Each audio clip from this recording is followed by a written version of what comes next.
I began looking into the origin of the now widely known coronavirus in early February, with its timing amid the Hong Kong protests, the Taiwan elections, and the US-China trade war. My name is Joshua Phillip. I'm an investigative reporter at the Epoch Times in New York, writing about the Chinese Communist Party's programs of espionage and unconventional warfare for well over a decade.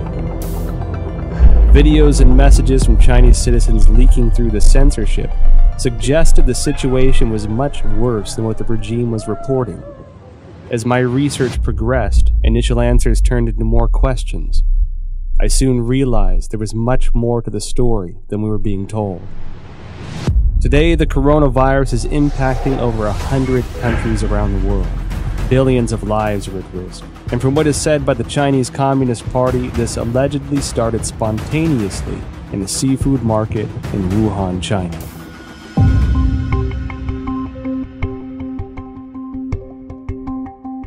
Wuhan is the capital of Hubei province, the largest city in central China.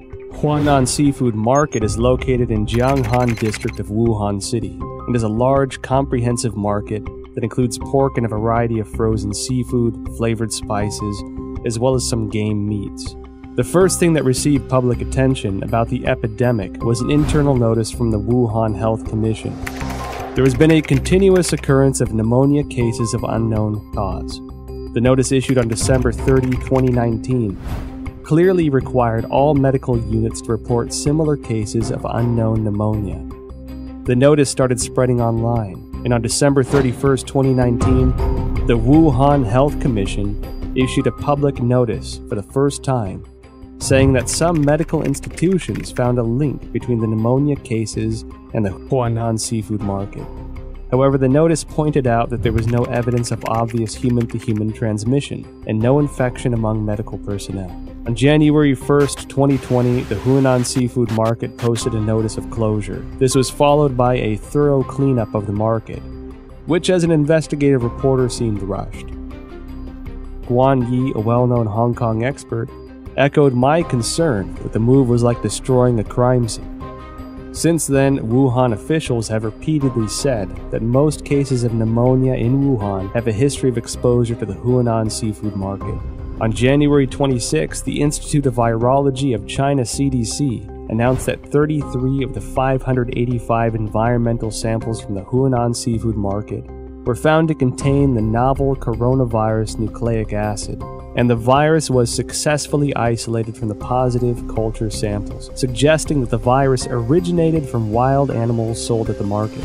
At this point, Huanan seafood market being the source of the epidemic became an official conclusion. A few days later, however, a report from the journal Science published online challenged that story. The report cited a paper in The Lancet, one of the world's top medical journals, and questioned whether Wuhan's novel coronavirus pneumonia could not have originated at the market.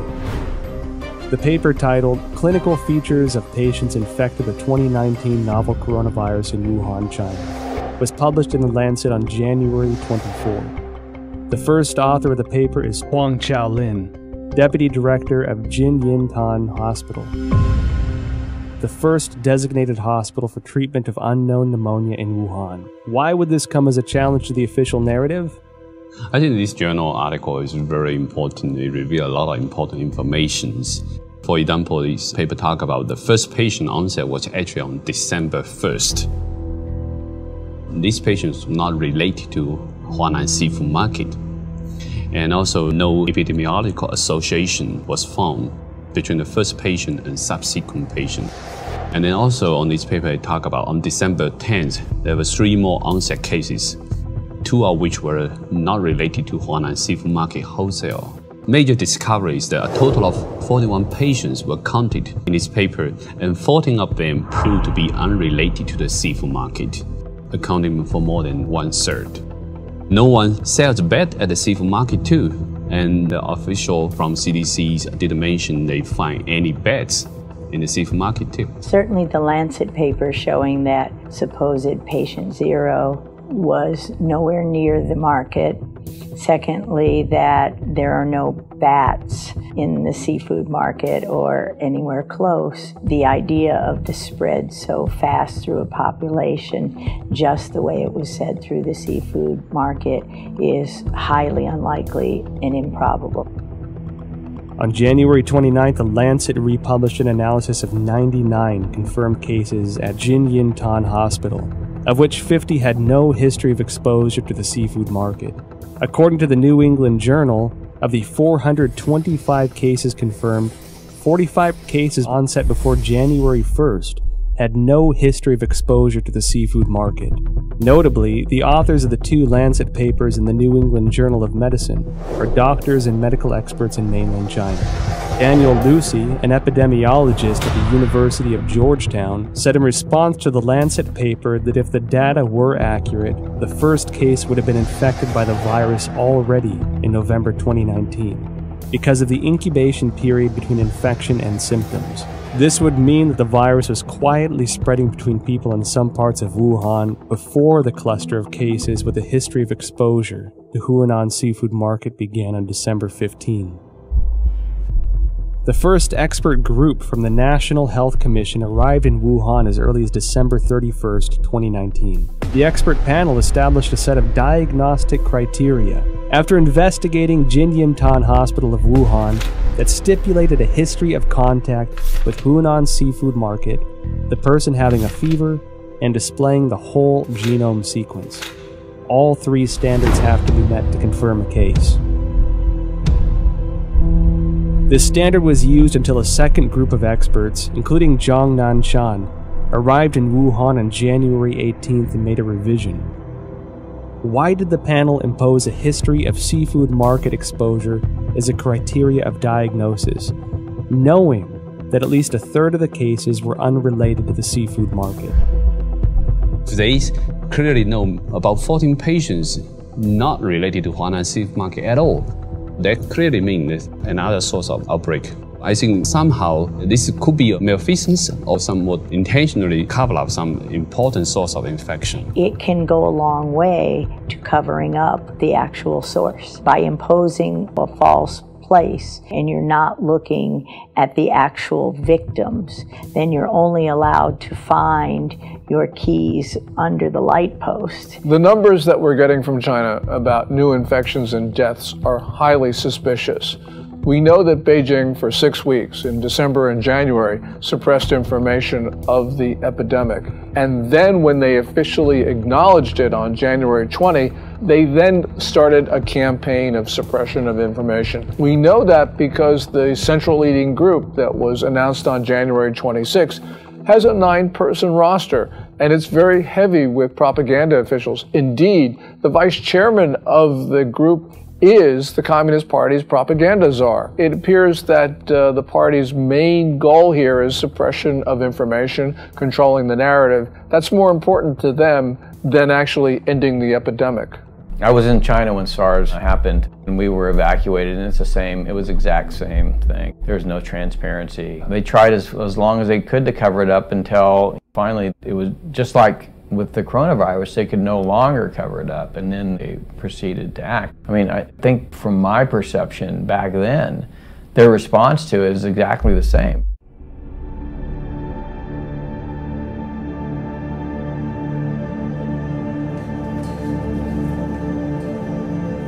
On January 10th, China disclosed the full genome sequence of the Wuhan novel coronavirus, and many of the world's top virologists began analyzing it. As early as January 7th, academic Zhang Yongzhen from the National Institute of Communicable Disease Control and Prevention, along with the School of Public Health of Fudan University, submitted a joint paper to Nature. The paper was published on February 3rd and pointed out that the Wuhan coronavirus is closely related to CoV-ZC45 and CoV-ZXC21, 2 viruses sampled from bats in Zhoushan by the People's Liberation Army. The Wuhan coronavirus has an 89.1% nucleotide similarity to the CoV-ZC45 virus and even exhibits 100% amino acid similarity in the NSP7 and E proteins. Shortly after the paper was published, other scientists used BLAST, a program developed by the National Institute of Health and the National Center for Biotechnology Information, to compare the viral sequence based on the data submitted by Chinese authorities on January 12th. The results matched with Zhang's findings. Another scientist, Lu Raojian from the Chinese Center for Disease Control and Prevention, and their team also published a paper in The Lancet on January 30. The paper stated that the Wuhan virus has an 88% similarity to two bat-derived SARS-like coronaviruses collected in Zhoushan, Zhejiang province of China. The earliest discovery of this bat-derived virus is by an expert from the Research Institute for Medicine of Nanjing Command. A paper published in 2018 states that scientists from this institute detected many SARS-like coronaviruses in bats from Zhoushan City, also known as bat-like coronavirus, Zhoushan virus. In short, scientists found the Wuhan coronavirus, the current pandemic, is highly similar to a bat SARS-like coronavirus previously discovered by the Nanjing Military Research Institute, showing 100% amino acid similarity in NSP7 and envelope protein, the E protein. What does this high similarity reveal?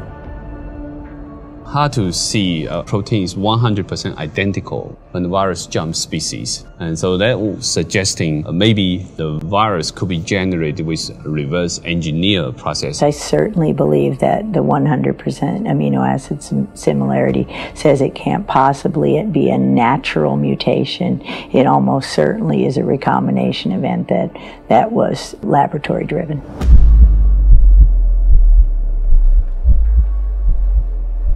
On January 21st, researchers from the Institut Pasteur, Shanghai, Chinese Academy of Sciences published a paper in Science China Life Sciences that mentioned an important phenomenon. The sequence of a key part of S protein of Wuhan virus has high homology with the SARS virus. What are S proteins? In the well-known coronavirus picture, they are little mushrooms attached to the surface of the virus. These S proteins, also known as spine proteins or spike proteins, are the most important tool for the coronavirus to invade human cells. If we compare the receptor ACE2 on the cell surface of human bodies to a lock, this S protein is the key, which can unlock this lock on the cell surface and then invade into the cell to propagate and destroy it. That means virus now can infect human cell much easier. That's probably also one of the important reasons that contributing to multi-organ failure when people have a very severe disease. So it can spread out in the human body much faster. Well, the S proteins, the high similarity of the S proteins from SARS-1 to now SARS-2, that's your spike protein. That's the lock and key. That's going to be what drives it right through human cells. And so we know that's the pathogenic spike protein that for the original SARS. So now you're allowing that access to human tissues because the spike proteins of the natural evolutionary strains don't infect human cells at all. So that research has been going on at Wuhan and published since 2007. And clearly, if that spike protein from SARS weren't on the new COVID-19 or SARS-2, it wouldn't be able to enter human cells. So again, this is evidence that it couldn't go through the Wuhan seafood market, because how did you get that spike protein off the original SARS from bats or any other way? It's lab-derived. Research into the virus genome sequence revealed many essential data points. According to a February 28 report in the South China Morning Post, the Shanghai P3 laboratory, which first shared the Wuhan coronavirus genome with the world, was ordered to close by authorities, impeding further research on the virus.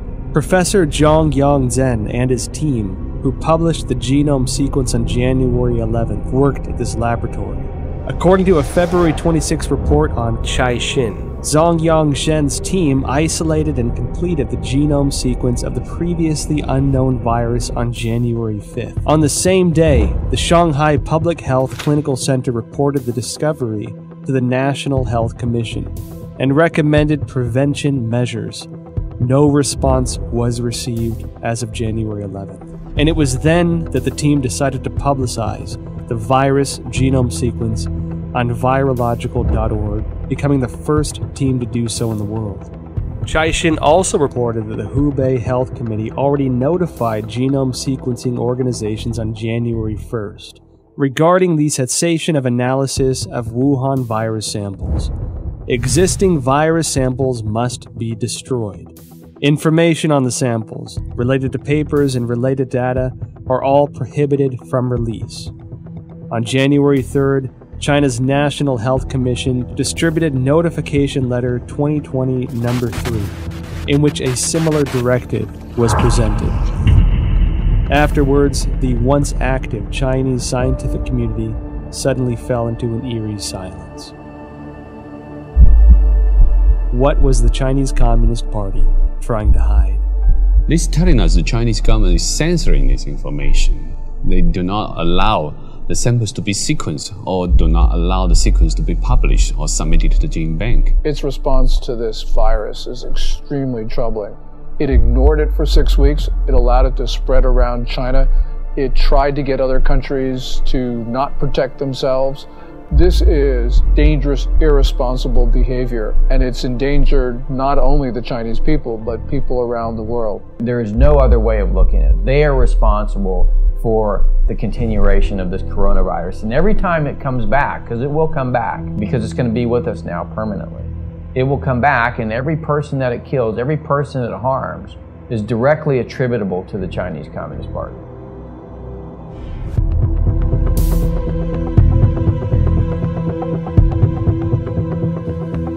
Through investigating the genome sequence, I found it significant that the S protein of the Wuhan coronavirus was critical in its cross-species ability to infect humans. While I was searching for related studies online, one Chinese virologist in particular caught my attention. She spent many years researching bats and coronaviruses. She was the first to locate the key to how coronaviruses can overcome cross-species barriers in order to directly infect human bodies. And she was the first to discover that the SARS virus was the result of a restructuring of multiple SARS-like coronaviruses found in bats. Her name is Shi Zhengli, and she may be an important link to the origin of the virus. Wikipedia describes Shi Zhengli as a, quote, Chinese virologist and researcher at the Wuhan Institute of Virology, which is part of the Chinese Academy of Sciences. Further investigations show that Shi Zhengli has been a figure of controversy since the Wuhan virus outbreak.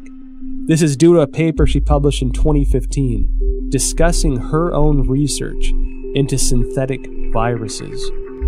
Caixin, a media company with ties to the Chinese Communist Party, interviewed Shi Zhengli in an attempt to refute these rumors. Dr. Zhengli is one of the top experts in China studying about coronavirus in Wuhan Institute of Virology. She has so many publications from collecting, identify bad coronavirus from bad caves. Her lab has these capacities and very sophisticated capacity to generate mutations to make it best fit in human expression as well. Delving further into related information, I discovered that Shi Zhengli published not one, but 4 papers in total, each of which contains important information. Since the SARS outbreak in 2003, Shi Zhengli has been conducting research on coronaviruses. From 2010 onward, the focus of Shi and her team was redirected to identifying the capacity for coronavirus transmission across species, specifically putting the spotlight on the S protein of the coronaviruses. In other words, her team's research in the Wuhan lab has been looking into the part that can make coronaviruses transmittable to humans. In June 2010, a team including Shi Zhengli published a paper. It describes research to understand the susceptibility of angiotensin converting enzyme 2 ACE2 proteins of different bat species to the S protein of the SARS virus. In the experiments, they also modified key amino acid condoms to mutate the bat's ACE2 to examine compatibility with the SARS S protein. This paper demonstrated their awareness of the special relationship between the S protein and the ACE2 receptor. It also signified that Shi had unearthed the passageway for coronaviruses into human bodies. In October 2013, Shi and her team published a paper in the authoritative science journal Nature.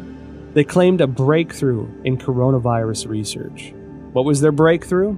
They successfully isolated 3 viruses from bats, one of which had an S protein that integrated with human ACE2 receptors.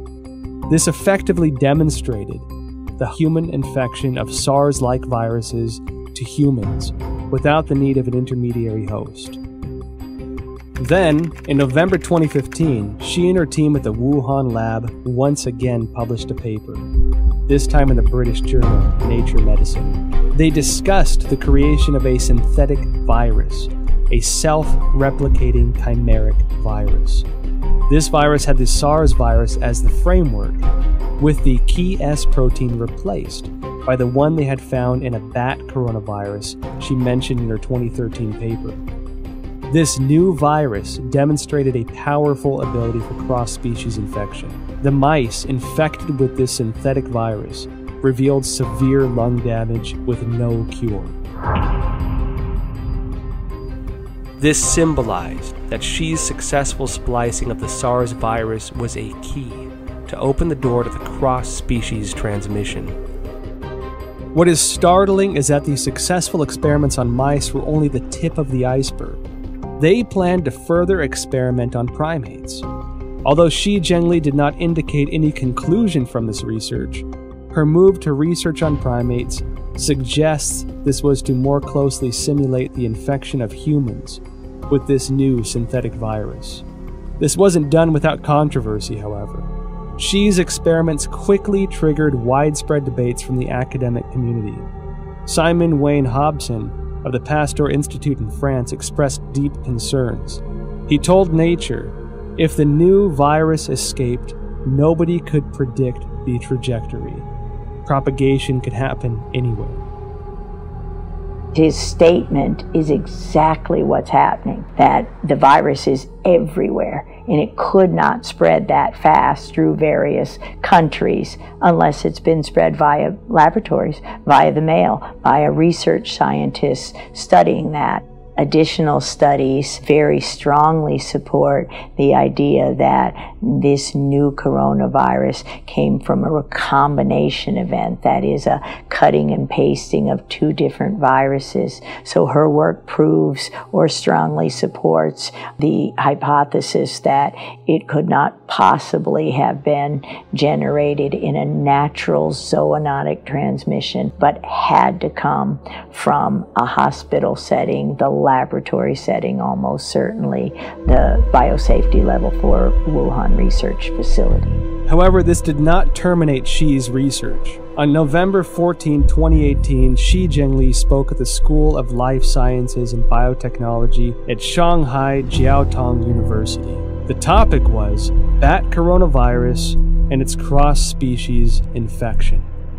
Reports of this event have since been deleted from the university website. I discovered 2 more significant pieces of information regarding the dangers of the research conducted by Shi Zhengli's team. First, on October 16, 2014, the Obama administration, wary of the potential threats to public health from the gain-of-function GOF research into SARS, MERS, or influenza, announced through the National Institute of Health that it was suspending funding into similar research. The funding pause included Shi Zhengli's research project, Genetic Engineering of SARS-like Coronavirus in Bats, a collaborative effort with Dr. Ralph Barrick, a virologist at the University of North Carolina. Second, After the Wuhan outbreak, Indian researchers compared the S protein sequence between 2019 nCoV and SARS. They discovered that 2019 nCoV had 4 new sequences inserted, all of which can be found in HIV sequences through a search on GenBank. Shi Zhengli discredited those observations, although she never denied the existence of the 4 inserted sequences. However, scientists probing GenBank found that there were only 3 viruses containing all sequences. The first is the HIV virus itself. The second is a bat coronavirus discovered by Shi. And the third is this new Wuhan coronavirus. We've done this kind of work for now 40 years for me. There's the sequence analysis and comparison of the virus of the SARS-2 COVID-19 apparently has genes that come from other human and other species, including some envelope, the GP41 from HIV. What is the HIV's GP41? The answer I found online describes GP41 as a protein of HIV that acts as the key to infecting human bodies, resulting in the functional failure of the immune system. If the discovery by Judy and her colleagues are established, it would mean that the infectious part of the Wuhan virus, the S protein, incorporated the sequence of the HIV key protein. This made me think of the immunodeficiency symptoms in people infected. They were doing research on a human transmittable coronavirus that was actually published in a paper. So this is research that they actually published. They were working on developing a coronavirus for the human host, which, leads you to question, why would you be creating a coronavirus that can infect humans? What would be the purpose of that research? Is it for a weapon? Is it so that you can then create a vaccine that you are the sole recipient of the profits from? The Chinese have full access to our databases. They have full access to all that research that comes out. They have full access to all our universities to train their scientists. And they have full access to our scientists, like was, with the recent indictment of the head of the chemistry department at Harvard. I mean, this is the 1,000 Talents program. Tens of thousands of the world's most brightest people in all of these different areas that are going to China to help them with their programs. And all of these programs, as you know, have a dual use capability. Beijing's attacks on the United States, which have occurred for weeks and weeks, are really worrying. What it shows is that China is desperate, and the United States needs to defend itself because China is propagating this narrative that we spread the coronavirus to China. So the United States needs to just come out with the facts about how China took coronavirus samples from Canada and the United States. They sent them to Wuhan. We don't know exactly what went on in that lab there at the Wuhan Institute of Virology, but it's time for the United States to defend itself.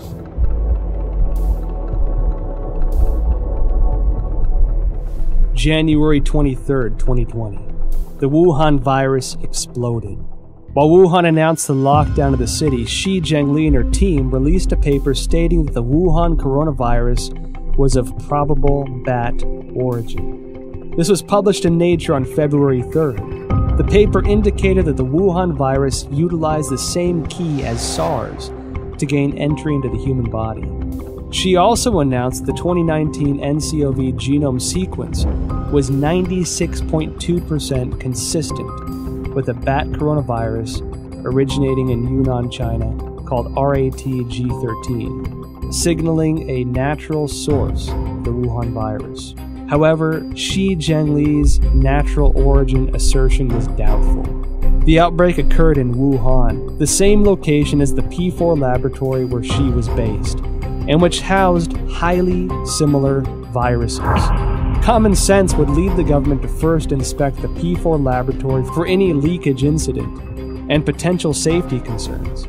Instead, they shifted public attention from the P4 laboratory to the South China seafood wholesale market that sold no bats, and designated it as the origin of the disease. At the same time, authorities sealed off all virus samples, prevented international experts from joining the investigation, and used national television to slander doctors such as Li Wenliang, who disclosed the outbreak for spreading rumors. If the Wuhan virus indeed emerged naturally, why would the CCP need to censor relevant news or block investigations? Could the Wuhan P4 laboratory have its secrets? Virus samples and genome sequences may be the exact ingredients we need to find our answers. When I first heard of the coronavirus, I was deeply concerned. Almost every disease that starts in China begins in Guangdong province, the province that surrounds Hong Kong, in the south. But Wuhan is in the central portion of the country. And so this was extremely unusual. And the fact that it might have started close to the Wuhan Institute of Virology, the P4 Biosafety Lab, really was extremely troubling. It's not a conspiracy theory to think that the coronavirus came from the Wuhan lab. We don't know at this point. And until we know, the theory about the lab origin is certainly something that we should consider. I noticed that after the outbreak, the Wuhan Institute of Virology kept strangely quiet. Under normal circumstances, as the nation's highest level of virology research institute, it should be the first one to actively respond when the entire country is working around the clock, attempting to control a disease like this. One that so closely fits the type of viruses its scientists were researching. In contrast, the Institute had a highly visible demonstration on CCTV of their efforts to detect and prevent the outbreak of virus V in pigs of Guangdong in 2018. It should be noted that the Wuhan Institute displayed a series of abnormal events since the start of 2020. January 2nd. An email from the Director General of the Institute to all internal staff was circulated. The subject was Notice regarding the strict prohibition of disclosure of any information related to the Wuhan unknown pneumonia. National Health Commission clearly mandates that all detection, empirical data, results, and conclusions related to this outbreak cannot be published on self-media or social media, nor disclosed to any media, including state media, or collaborative organizations, including any technical services companies. January 21st. A new drug, remdesivir, provided for free by the United States to China for Wuhan coronavirus treatment, was preemptively patented by the Institute. February 3rd. Dr. Wu Xiaohua blew the whistle using his real name that Xi Zhengli's haphazard laboratory management may have led the Wuhan virus to leak from the lab. February 4th, Chairman of Duoyi, Xu Bo, blew the whistle using his real name that the Wuhan Institute of Virology was suspected of manufacturing and leaking the Wuhan virus. February 7th, top biochemical weapon expert of the People's Liberation Army, Chen Wei, officially assumed control over Wuhan Institute of Virology's P4 laboratory. February 14. Chinese leader Xi Jinping called for the inclusion of biosecurity into China's national security framework and to accelerate the introduction of a biosecurity law. February 15. The Institute refuted widely spread rumors on Chinese social media that a female graduate, Huang Yanling, was patient zero and had perished. However, Huang's photo, CV, and thesis were all removed from the Institute's official website, leaving only her name. February 17. Institute researcher Chen Chuanjiao blew the whistle using her real name that Director General of the Institute, Wang Yanyi, was suspected of leaking the virus. I graduated from the University of Virginia in 1980. My first job was to go to the National Cancer Institute, which was housed at Fort Detrick, Maryland, the same place that houses the USAMRIID, U.S. Army Research Institute on Infectious Disease, the biosafety level 4 facility, equivalent of the Wuhan facility. And so at these facilities, it's where investigators who, I went in there myself, you can see the breakdowns in safety, and it's everywhere. That's why I have no doubt the Chinese biosafety level 4, it was just as lacking in safety, in rigor. You can argue that they don't care. Suspected of leaking the virus, military biochemical weapons expert assumes control. Biosecurity law. Now, when these sensitive keywords are connected together, it tells me that the P4 laboratory is not an ordinary academic research institute. I decided to start from the beginning of the Wuhan P4 lab. On January 23rd, the day Wuhan was locked down, French website challenges.fr published an article that revealed many details of the collaboration between France and China to establish the P4 laboratory in Wuhan. In 2003, after the SARS outbreak in China, the Chinese Academy of Sciences requested assistance from the French government to build a virology research center of the highest level.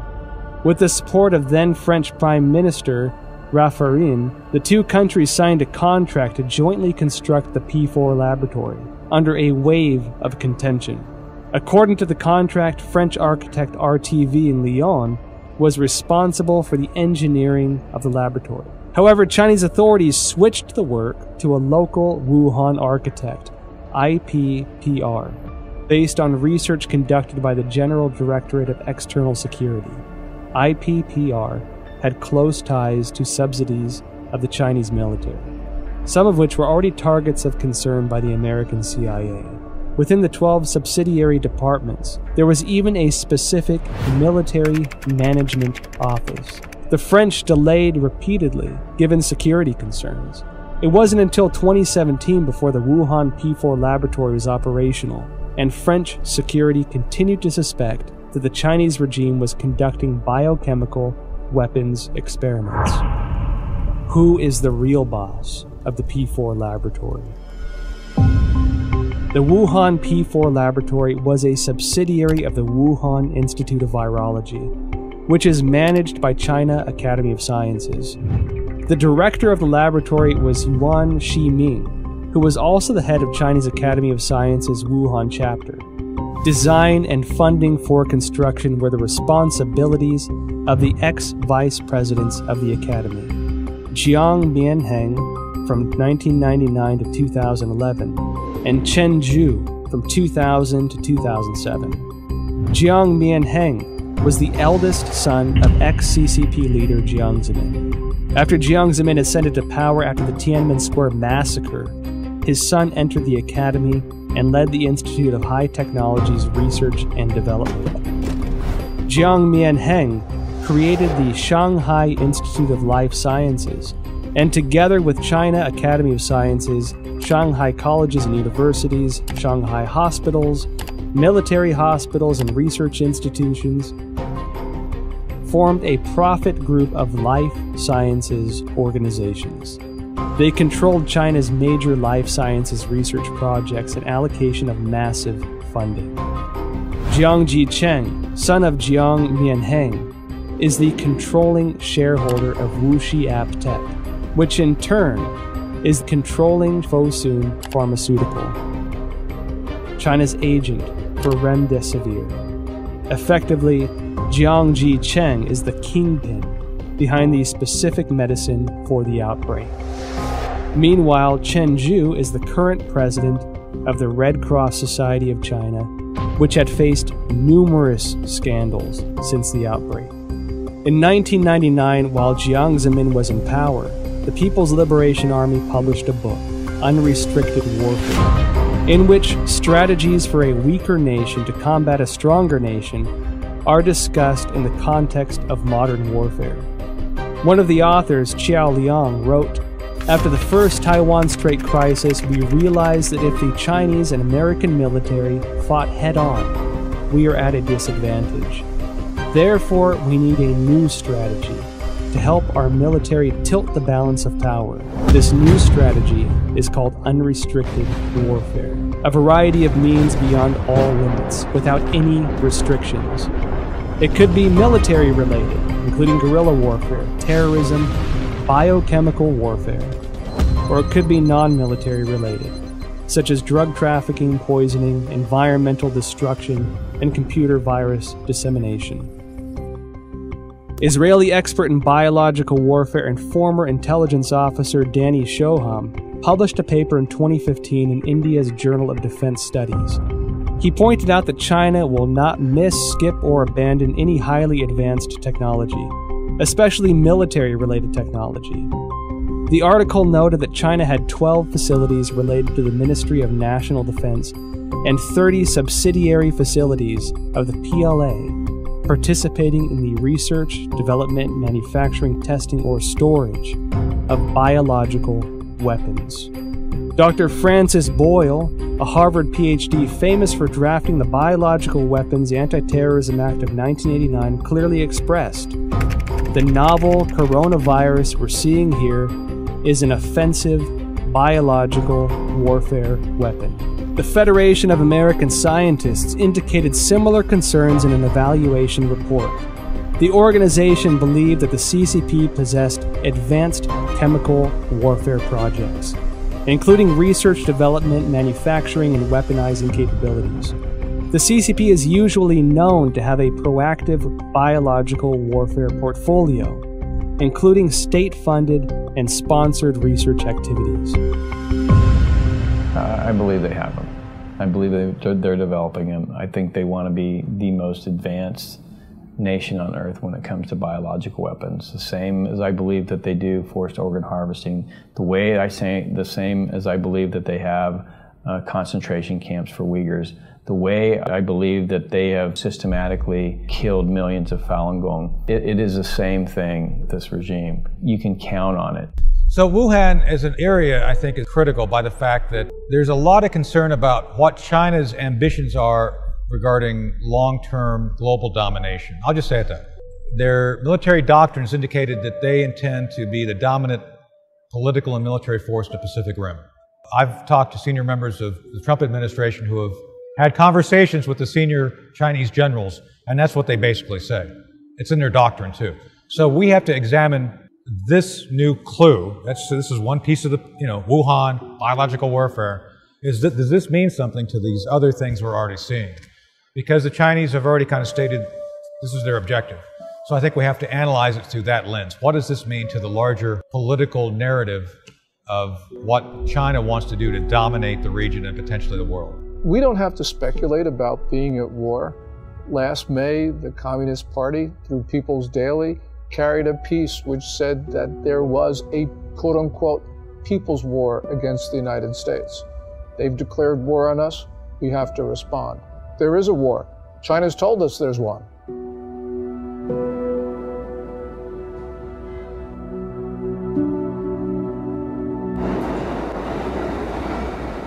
At present, the Wuhan coronavirus pandemic has spread to about 190 countries with no signs of slowing down. The United States announced a state of national emergency. Europe became the new center of the outbreak. The world's largest art museum, the Louvre, and the Eiffel Tower closed to the public. Tragic scenes, previously only found in Hollywood films, are now playing out live on the world stage. And given how closely it seemed to align with the Chinese regime's narratives, I can't help but question the role the WHO had in this catastrophic pandemic. Well, I think all you have to do is look at the photo of Tedros and Xi shaking hands, Xi standing there, Tedros going up to there, and it really is indicative of how China controls many of these international institutions. You can see that the WHO is essentially following Chinese Communist Party's guidelines. You can see that the UN Human Rights Council is similarly following what China does. From the very beginning of the coronavirus outbreak, the Communist Party has done its best to prevent the CDC and others from studying the origin of this disease. We don't know what's there, but the fact that the Communist Party is covering this up should trouble us deeply. Then you see the World Health Organization take over YouTube. And what's amazing is now at the bottom of every YouTube video, even from Chris Martenson with his daily updates, he's just reading facts. Now it's the World Health Organization is a forced link to go to the site. So for any person who doesn't know who the World Health Organization, they go there to get the propaganda. Not the facts, not the truth, they get the propaganda, they get the talking points from the World Health Organization.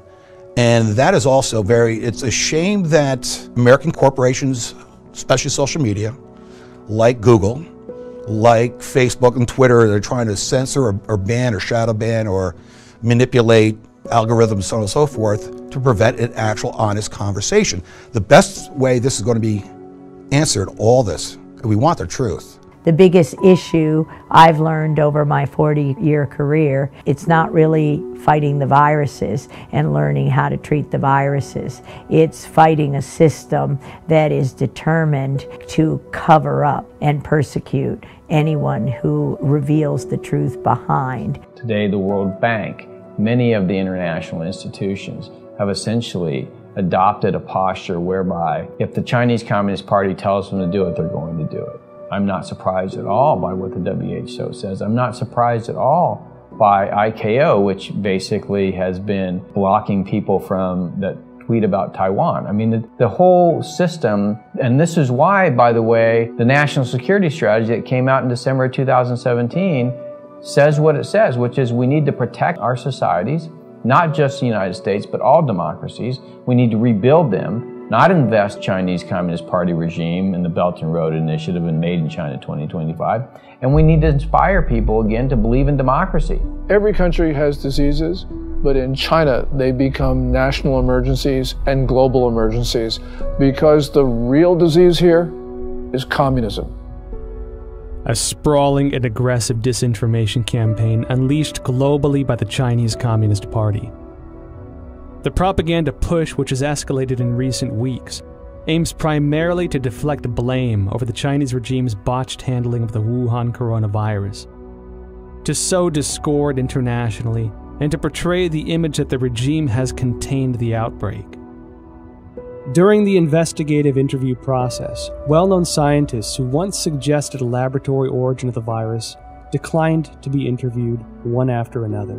Some avoided the topic of virus origin completely. Some had already composed scientific arguments but abruptly retracted their papers. I felt as if a giant net of censorship was cast by the CCP over virologists around the world. Silence at this time could have consequences for the health and lives of billions of people. I watch CNN, I watch Fox, I watch CBS, and I try to make my own assessment. And a lot of the time, you can figure out what's really going on by what they're not saying. And in this case, there's a lot of things not being said. Bottom line, they want to make money from China. They fear the Chinese repercussions if they air this stuff. It just gives you an indication of how powerful the Chinese Communist Party is. Chinese Communist Party suppressing speech in the West because these companies make money from China and they're afraid that they're not going to make, the Chinese Communist Party is going to punish them if they essentially publish this stuff or allow it to be aired. There is no other reason. I think we have to recognize, your audience who haven't seen it, I highly recommend Chernobyl, because the same basic governance model that screwed up Chernobyl, I would argue, is now in charge of the response of the coronavirus. So whatever you saw go wrong in Chernobyl, you could still see that potential here. I'm not saying it's going to be that bad. I'm just saying that the party, the central party, is the thing which they want to protect, their power. And people and nation issues are secondary to the continuation of power. Communist Party is malign and it is grossly irresponsible. It has pressured governments to keep their borders open, and it had to know that that would result in the fast spread of coronavirus to other countries. This is the worst sort of behavior, and the world's got to understand that there will not be peace, there will not be good order and stability in the world as long as the Communist Party rules China. The Wall Street Journal writes a piece as China is a sick man of Asia. It needs to be corrected. It's not China is a sick man of Asia. It is the Communist Chinese Party that's a sick man of Asia. The Communist Party has policies that people abhor. And it's not just its reaction to the coronavirus.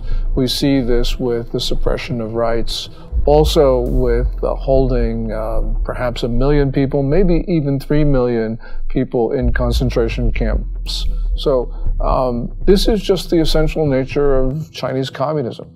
Chinese communism is evil. While China pretends to be a responsible member of the international community, in reality, they are doing much to undermine the rule of law and human rights. We at the Epoch Times refer to the Wuhan coronavirus, or COVID-19, as the CCP virus, because the Chinese Communist Party's cover-up and mishandling allowed the virus to spread throughout China and create a global pandemic. On March 24th, Texas lawyer Larry Klayman filed a complaint in Texas federal court seeking at least $20 trillion from the Chinese government.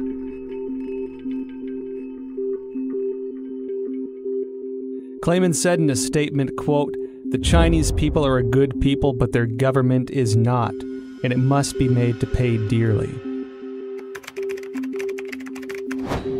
On April 4th, the British think tank Henry Jackson Society advocated for compensation of £351 billion from the CCP to the UK, and that the government should pursue it through international courts. The same report called for a total compensation of £3.2 trillion to the G7 for the damages caused by the cover-up of the outbreak. On the same day, the All India Bar Association filed a complaint to the United Nations Human Rights Council, seeking an unspecified amount as reparations from China over the global spread of the coronavirus. Evidently, the CCP violated the international health regulations. The United States and the international community must regain their senses and take action. Reveal the truth through investigations, initiate sanctions against the CCP, and seek massive restitution for the worldwide public health emergency resulting in tremendous health and economic loss. As the people of Taiwan and Hong Kong are insisting, only by trying to stay away from the CCP's invasion can we protect ourselves in this global disaster. Let's start protecting ourselves. Let's start rebuilding our country. Let's start investing in our people. Let's start inspiring people to love democracy and transparency and open markets, not what the Chinese have, which is essentially, if you read document number 9, counter to every single one of those things. So, I mean, it gives us a real opportunity to kind of reevaluate the kind of world we want to live in and fight for the right side of that world. I want them to see the true nature of the Chinese Communist Party, because when they do, they're going to wake up. And when that happens, democracies will begin to flourish again. And when that happens, perhaps, just perhaps, the people of China will have a chance. This virus must have a message for all of us as people of this earth. We need to take a break from our busy schedules and seriously consider the repercussions of our ever-expanding scientific research and development. Did we go too far? Do our desires and ambitions go against the laws of nature and pull us further from the direction given by heaven? Maybe when this virus lifts, we can again find our traditional values, rediscover kindness and virtue, family and community.